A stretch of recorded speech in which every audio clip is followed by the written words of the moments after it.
Olá, o meu nome é Paulo Cogos e este vídeo é um protesto contra o bloqueio dos aplicativos de comunicação perpetrado por essa gangue nefasta conhecida como Governo do Brasil. E também uma resposta a Nando Moura, um socialista que se diz conservador, mas fez um vídeo apoiando essa barbárie e ainda por cima debochando dos libertários. Nando Moura, you will not enjoy this, but will be over quickly. O governo brasileiro determinou o bloqueio de um dos mais famosos aplicativos de comunicação para smartphones por 72 horas. A desculpa usada pelo governo brasileiro é que eles solicitaram a quebra do sigilo das comunicações para apanhar uma quadrilha de traficante de drogas. Mas a empresa em questão não acatou, foi multada, se recusou a pagar a multa, então o governo a puniu com o bloqueio. Ou seja, os governos quase sempre usam como desculpa argumentos relacionados à segurança nacional, à soberania, argumentos estes que comovem a direita. Mas a direita se esquece que são os mesmos argumentos usados por um dos governos mais censuradores e totalitários do mundo, uma ditadura comunista que é a República Popular da China, para censurar a sua internet. A Great Firewall of China, uma alusão à Great Wall of China, mantém os seus cidadãos calados, censurados, completamente isolados do cyberespaço mundial. Toda a informação que lhes chega é filtrada, manipulada para mantê-los alienados e mais fáceis de enganar. O presidente da China, que também é o chairman do Partido Comunista, Xi Jinping, disse que a segurança nacional deve desenvolver-se paralelamente à expansão da internet. Ou seja, ele está usando a segurança nacional como desculpa para manter a internet censurada. E o mesmo acontece na Arábia Saudita, uma das piores ditaduras do mundo, que proibiu o Viber, com a desculpa de combater o terrorismo. Chega a ser tragicômico de tanta hipocrisia! Porque junto com os Estados Unidos da América, a Arábia Saudita é o governo que mais financia o terrorismo no mundo. Eles patrocinam o Estado Islâmico, dentre outros grupos de jihad sunita. Eles financiam as madraças, onde acontece doutrinação islâmica, e vem falar em combater o terrorismo, caras de pau, peroba neles! É como disse Freud, o governo não combate ou diz combater os crimes pela imoralidade intrínseca desses atos, e sim porque o governo quer monopolizar esses crimes para si. O Nando Moura defende esse descalabro, ele defende que a pior gangue terrorista do território brasileiro, que é o próprio governo do Brasil, possa arbitrariamente, quando bem lhe convier, quebrar o sigilo das empresas de comunicação, monitorá-las e até censurá-las com a desculpa de monitorar outros grupos terroristas. Sim, terroristas e outros bandidos usam esses aplicativos para se comunicar. Eles também usam todos os meios de comunicação que eles estiverem ao alcance. O que você quer fazer então, Nando Moura? Você quer proibir todos esses meios de comunicação? Ou você quer que o governo regule e controle todas as formas de comunicação disponíveis para a humanidade? É isso que você quer? Os terroristas também, como muito bem te explicou o filósofo conservador de verdade Luiz Felipe Pondé, usam luz elétrica para iluminar os seus planos de batalha. Você quer que o governo regule a luz elétrica? Controle, monitore quem está usando? Bom, Nando, já que você é tão medroso, eu vou te dar uma ideia inspirada na distopia 1984. Coloque teletelas em todas as residências, em todas as empresas, e assim o grande irmão vai poder monitorar todas as pessoas, inclusive você, através dessas teletelas. Então você vai se sentir mais seguro. É claro que essa sensação de segurança oriunda do aumento da vigilância estatal é ilusória, é mais um produto enganoso que o governo te vende e você acredita. Porque os terroristas vão continuar fazendo aquilo que eles sempre fizeram.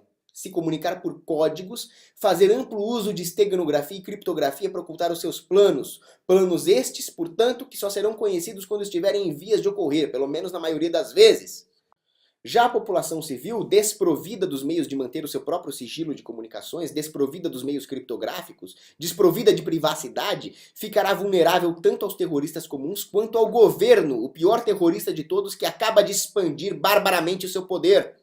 No final das contas, é só a população civil, é só o cidadão comum que sofre e, portanto, o governo acaba fazendo o jogo dos terroristas comuns que gostariam muito de poder monitorar, controlar e sabotar as comunicações civis. O governo joga no time dos TR, dos terroristas. E diante do sucesso de uma medida totalitária dessa, com gente que se diz conservadora apoiando, eu só posso dizer uma coisa: terrorists win. A adoção de uma medida imbecil dessas por parte do governo, que não chega nem a ser paliativa, ela é contraproducente, e ainda por cima a sua legitimação psicossocial perante a população, geram um comodismo que diminui a probabilidade de emergir no mercado mecanismos verdadeiramente efetivos para combater o terrorismo.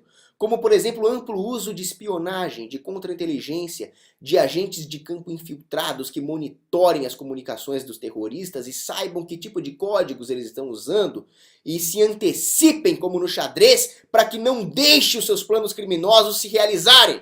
A população civil, por sua vez, tanto para prosperar materialmente quanto para manter a sua segurança, precisa de comunicações seguras, precisa de liberdade de comunicação. E como disse o criptógrafo Bruce Schneier, liberdade de informação implica em segurança e privacidade, ou seja, ausência de intrusão, ausência de possibilidade institucional de intrusão.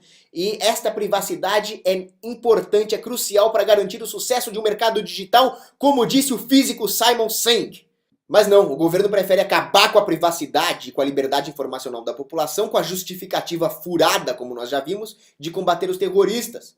É como disse Woody Allen, a vocação dos políticos é transformar cada solução em um novo problema. Em uma brutal refutação das teses falaciosas de Thomas Hobbes, nós vimos que o governo fornece superioridade em guerra informacional aos nossos inimigos, terroristas, bandidos e malfeitores, e o governo é um deles. James Madison disse que os meios de defesa externos frequentemente se tornam instrumentos de tirania internos domésticos. Eu diria mais, o governo já nasceu como um instrumento de tirania por definição, e os seus meios de defesa externos não são nada mais do que desculpas esfarrapadas para justificar a sua existência, sendo que o mercado, como foi demonstrado inúmeras vezes na história militar, é muito superior em prover esse tipo de serviço.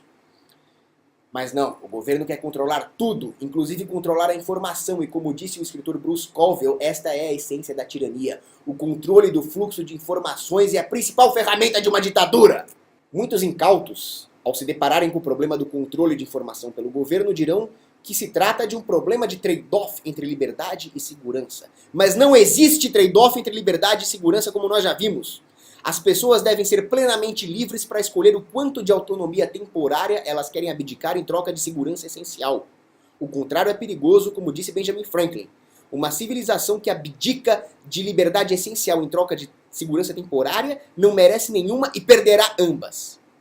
Voltemos-nos à Bíblia Sagrada. João capítulo 8 e Romanos capítulo 6. Deixa bem claro, as pessoas devem procurar se libertar do pecado, procurar a libertação em Cristo, sendo corretas, sendo justas, sendo livres do pecado. Porque ao pecar, ela será escrava do pecado. E quando nós damos poder para o governo monitorar e controlar os nossos semelhantes, nós certamente estamos pecando e nos tornaremos escravos do pecado. Então mais seguros estaremos quanto mais justos formos. Quanto mais obedientes às leis divinas formos. Está escrito em Provérbios capítulo 18, versículo 10. Torre forte é o nome do Senhor. A ela correrá o justo e estará em alto refúgio. Agora, Nando Moura, se você quer abdicar da sua liberdade em troca da segurança máxima, siga o conselho do general Dwight Eisenhower e vá para uma prisão. Lá você terá tudo grátis e o que te faltará será a liberdade. Mas para isso você não dá a mínima mesmo, então é nós que voa, bruxão. Além de ameaçar a nossa liberdade e a nossa segurança, uma medida dessa de controle e bloqueio das comunicações representa uma aberração jurídica. Há uma antijuridicidade intrínseca a uma medida dessas. Ela pune os usuários, que são completamente inocentes. Ela viola a formulação de Blackstone. William Blackstone, jurista britânico do século XVIII, que disse que é preferível deixar 10 culpados escaparem a punir um único inocente. Ele não está dizendo que nós não poderíamos ter pena de morte, por exemplo. Eu sou a favor da pena de morte. Mas se a justiça for errar, que erre a favor da inocência, já que a justiça humana nunca é perfeita. E uma medida dessas é uma clara violação desse princípio, porque ela pune deliberadamente milhões de inocentes. E nem consegue pegar o culpado. Aliás, nem culpado é, porque o tráfico de drogas não é crime, ele é só um comércio. Nullum crimen sine injuria, princípio da ofensividade. Se não há vítimas, não há crime. E não há vítimas no comércio de drogas, uma vez que o consumidor, assumo que seja um adulto, é capaz e adquire o produto voluntariamente. Ou seja, temos mais um argumento a favor de liberar as drogas, já que a guerra contra as drogas está aumentando, como os fatos demonstram, o poder e o controle do governo sobre todos os aspectos da vida social e econômica das pessoas. Para o Nando Moura, um engenheiro social, utilitarista como todo bom socialista, uma atrocidade dessas é completamente justificável, porque ele diz que o bem maior das pessoas que serão protegidas do perigoso comerciante de drogas justifica que o governo estenda esse jus puniendi a toda a sociedade. Mas isso viola o que está escrito em Êxodos, capítulo 23, versículo 7. Não punir o justo, não punir o inocente. E dentro até da ética hebraica, o filósofo Maimônides faz uma análise. Punições sem respaldo jurídico, como essa que pune os usuários, tendem a aumentar as punições por mero capricho dos juristas, o que nos deixa menos seguros. O que torna o Nando Moura um sujeito extremamente contraditório, já que ele diz se preocupar com a segurança das pessoas e nos deixa à mercê dos caprichos dos legisladores e juristas. Além disso, Nando Moura demonstra total ignorância em relação às teorias libertárias no campo do direito penal. Obstruir investigação ou ações que levem à captura e punição dos criminosos é violação de direito natural, sim, é crime. O jurista Adolf Heineck argumenta que um indivíduo que tenha a intenção criminosa e cujas ações tenham sólida relação causal com a sequência de eventos que desemboca no crime é cúmplice, é portanto criminoso. Portanto, uma empresa que acoberta criminosos está sim cometendo um crime de cumplicidade, mas os responsáveis por essa decisão é que devem ser levados a julgamento com habeas corpus, com devido processo da lei, julgados e, se for o caso, condenados. Mas as operações dessa empresa devem continuar dentro do possível, uma vez que nós não podemos punir os stakeholders dessa empresa, funcionários, clientes, fornecedores, acionistas, tendo em vista os princípios jurídicos que nós vimos anteriormente. Se um hospital acobertasse criminosos, por acaso você fecharia todas as atividades desse hospital, matando os doentes que precisam de aparelhos para sobreviver? É claro que em alguns casos, a prisão de um empresário que decida acobertar criminosos acarreta o fechamento, a falência do seu negócio, prejudicando clientes, funcionários, acionistas, fornecedores. Mas isso é uma decorrência infeliz e indireta de um ato de justiça que deve ser feito, completamente diferente de uma deliberação arbitrária e premeditada do governo de punir uma empresa interrompendo as suas atividades.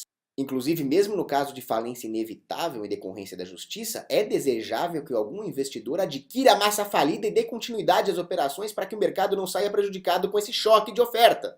Ressalte-se que o bloqueio desse aplicativo de comunicação pelo governo só foi possível por causa de uma malignidade petralha chamada Marco Civil da Internet, que por si só merecia um vídeo de tão nefanda.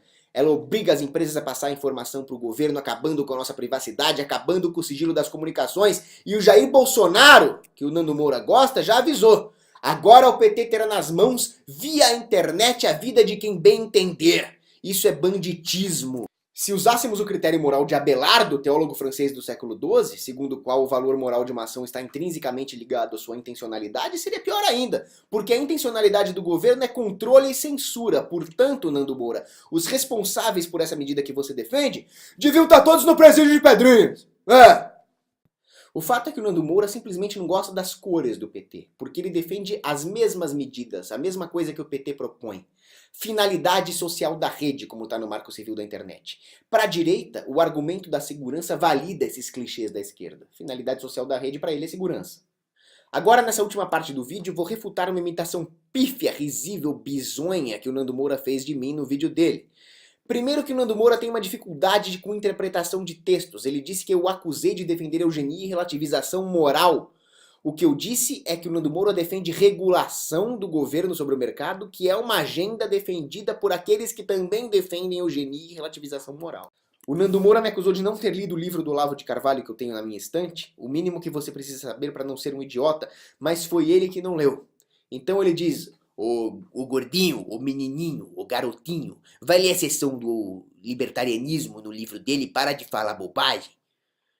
Não existe nenhuma seção de libertarianismo naquele livro. Existe uma única menção que o Olavo de Carvalho faz ao libertarianismo, que é uma crítica completamente inconsistente que ele faz contra a ideologia libertária. Olavo de Carvalho diz que existe uma fragilidade estrutural no libertarianismo e justifica com o risível exemplo de que a maioria das organizações libertárias proíbe o cigarro em sua sede, mas defende a liberação da maconha. Qual é o problema disso, Olavo de Carvalho ou Nando Moura?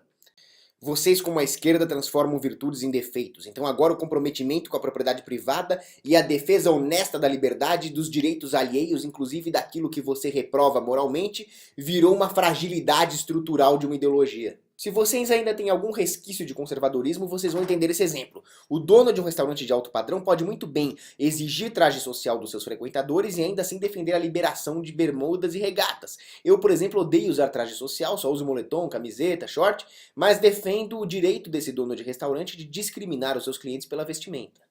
Há umas 2 páginas no livro dedicadas a criticar o liberalismo, não o libertarianismo. Eu não sou um liberal, eu sou um libertário conservador. Mas mesmo a crítica do Olavo ao liberalismo é infundada, porque ele acusa o liberalismo de ser um livre mercado de ética, onde existiria até um mercado de assassinato de inocentes. Não é assim que funciona, uma vez que não existe livre mercado sem ética. A ética é condição sine qua non para que exista um livre mercado.